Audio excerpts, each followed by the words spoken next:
राजस्थान का exit poll आया और एग्जिट पोल ने सबको चौंकाया। जी हां, 5 राज्यों में विधानसभा चुनाव खत्म हो चुके हैं। राजस्थान में भी खत्म हो चुके हैं और कल तेलंगाना में आखिरी राउंड की वोटिंग थी।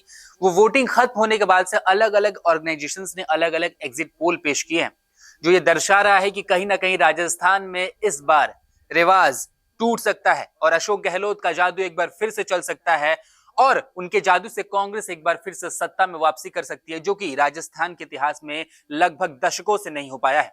लेकिन अब सवाल यह है कि आखिर राजस्थान में अशोक गहलोत वापसी कैसे करने वाले हैं।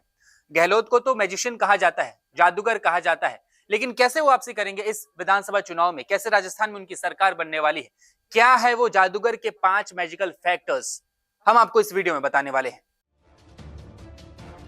सबसे पहला फैक्टर है गहलोत सरकार की स्कीम्स, जो कि विनिंग फैक्टर में तब्दील कर चुकी हैं कांग्रेस को राजस्थान में।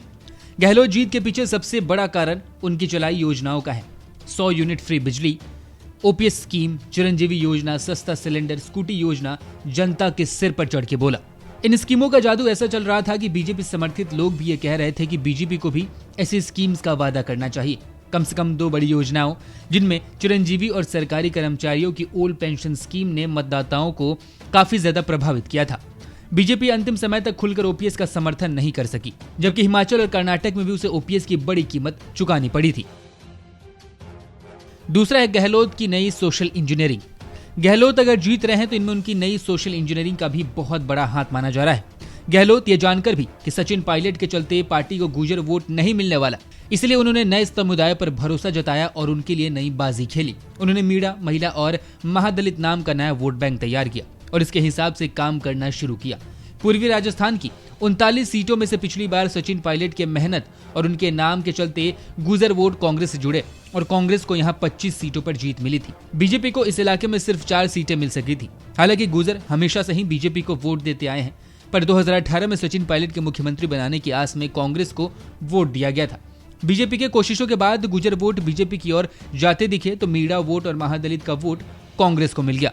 हिंदू वोटों के ध्रुवीकरण के चलते मुस्लिम वोट बने निर्णायक। राज्य में बीजेपी के हिंदुत्व के ध्रुवीकरण की कोशिश में मुस्लिम वोट कांग्रेस के लिए एकजुट हो गए। वैसे तो मुस्लिम वोट सिर्फ 9% है राजस्थान में, लेकिन यह 21 सीटों पर प्रभावित माने जाते हैं। बीजेपी ने एक भी मुस्लिम उम्मीदवार नहीं उतार के यह जता दिया था कि उसे मुस्लिम वोट नहीं चाहिए। कांग्रेस ने 14 मुस्लिमों को टिकट दिया। यह रणनीति काम कर गई। तिजारत से बाबा बालकनाथ के खिलाफ कांग्रेस ने इमरान खान को उतारकर दिखा दिया था कि वो हिंदुत्व को लेकर सॉफ्ट नहीं हो रहे हैं। सबसे आखिर और सबसे इंपॉर्टेंट है नेगेटिव प्रचार जनता को बिल्कुल भी रास नहीं आने वाला था। राजस्थान में कांग्रेस की जीत मुख्यमंत्री अशोक गहलोत की जीत है। जनता बार बार हिंदू मुस्लिम के नारों से उब चुकी थी। उसे सरकार का और विपक्ष का रिपोर्ट कार्ड देखना था। जनता आज ये देख रही है कि आपके चुनावी वादे क्या थे। जनता आज ये देख रही है कि आपके चुनावी वादे क्या हैं। निश्चित रूप से कांग्रेस का मैनिफेस्टो भारतीय जनता पार्टी से बेहतर था। सीधे सीधे वादे दिए गए थे और सत्ता में आने पर इन वर्गों के लिए क्या किया जाएगा ये भी बताया गया था। राजस्थान में कांग्रेस को मिलने वाले महिलाओं के वोट में करीब 4% की बढ़ोतरी देखी गई। इसका मतलब सीधा है कि महिलाओं पर जुर्म बढ़ने की जो बात बीजेपी कह रही थी, उसे महिलाओं ने भाव नहीं दिया, न ही महिलाओं ने उसे स्वीकारा। महिलाओं ने स्वीकारा क्या? महिलाओं ने सस्ता गैस सिलेंडर और फ्री बिजली को महत्व देते हुए उसे अपनाया। और ऐसा कह सकते हैं कि अगर राजस्थान में कांग्रेस की सरकार बनती है तो कांग्रेस की जीत नहीं, अशोक गहलोत की जीत होगी और उनके स्कीम्स की जीत होगी। नमस्कार, मैं हूं मानक गुप्ता। अगर आपको हमारा ये वीडियो पसंद आया हो तो इसे लाइक और शेयर जरूर करें और हाँ, हमें सब्सक्राइब और फॉलो करना ना भूलें ताकि आप देश और दुनिया की कोई खबर मिस ना करें। तो जुड़े रहिए हमारे साथ और देखते रहिए